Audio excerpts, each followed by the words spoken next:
Good evening, Professor Chad Smith. This will be my video tutorial project on chapters 10 and 11 explaining about self-confidence and stress management. And there's quite a few ways that you can go about these things, but I felt like I could elaborate on both topics pretty well. So the first topic I wanted to talk about was stress management in sports and how it can affect athletes and how, we should go about certain things. And, there's all different types of levels of stress, whether it's in athletics or if it's stress levels in school or just in general stress level in life. And so there's a lot of ways that, you have to handle that. And then the second would be self-confidence in coaching, which would be something that's very important as a coach and having with your players and showing them that you are confident in them and having the proper tools and techniques to teach them and how confident you are in your everyday program. So the first way I would just explain about stress management is, ways such as, meditation, yoga, or, even working out. They even have stress management videos that you can look up on, YouTube or find online all over the web. But, stress management is something that really needs to be taken serious because it's some things that can cause you to stress out and, have a rise in your blood pressure or, anything as far as like health related risks. There are a lot when it comes to dealing with stress, such things as like hair loss or, acne breaking out pretty badly. It can be something that's very, has a bad negative effect on your life that you need to take very seriously and not just think that it's something that you can just kind of dust off or, I'll just sleep it off, or it's something that you really have to deal with in ways like certain ways there are to handle it. And when you think about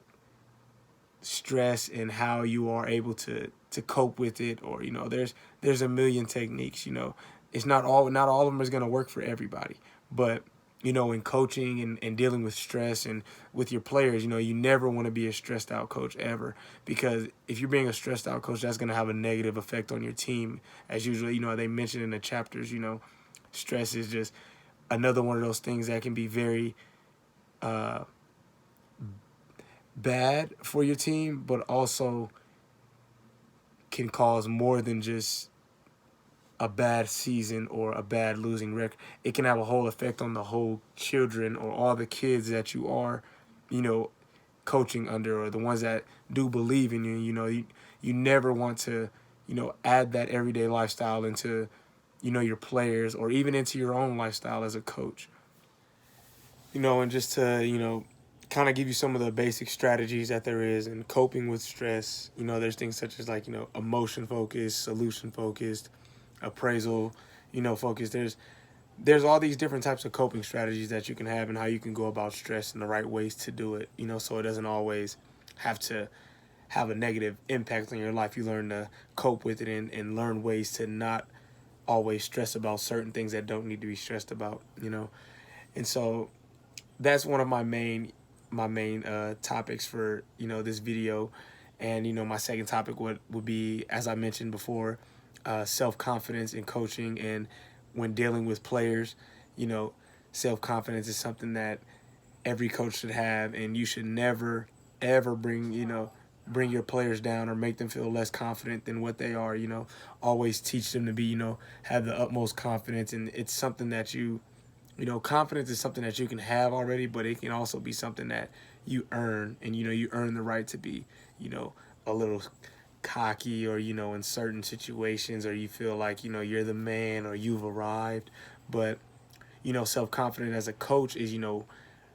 being confident in your techniques and as a coach, and all your strategies you're teaching for your team to become successful and win championships or what have you. Whatever the main goal is for your team to achieve those goals. There's things that they have to, rules that they have to abide by, and there's a certain level of trust that your players have in you as their coach, for them to carry them to, a certain way, or carry them to be, a great team or historical team. And, some of the things that, that comes about when it comes to talking about self-confidence, and some things that you don't need it to get mixed up with, is being, cocky or, being the man, As I mentioned above, like, yes, that's something that's earned, but it's not something that's given to you. So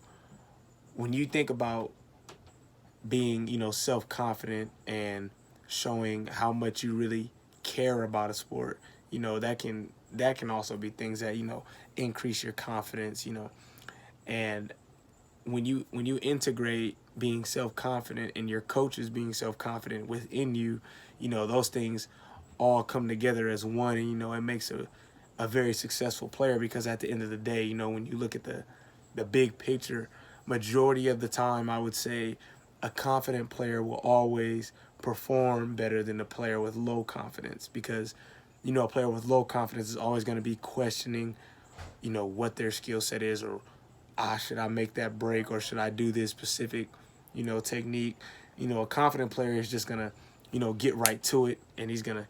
give you everything he's got, and that's what he did is what he did, and whether it worked out in his favor or not, you always can choose to get back up and still be that same confident player, because nobody's ever going to be perfect in sports. But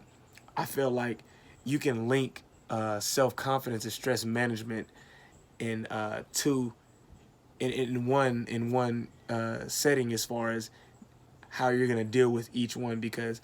stress management is something that could be going on within a team, and also self-confidence can be a very big problem in what's going on with the team. But if you have a team with low stress but have high confidence, that shows that they're very coachable, that they have